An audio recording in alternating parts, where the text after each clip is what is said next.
So I tried to fix my Panasonic inverter microwave. I accidentally put in my stainless steel coffee cup and it burned through this cover. I got one of those off of Amazon, the Perfect. I didn't have to cut it down, but this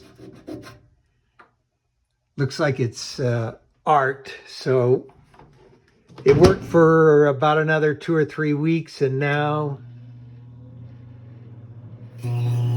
we're back out of business.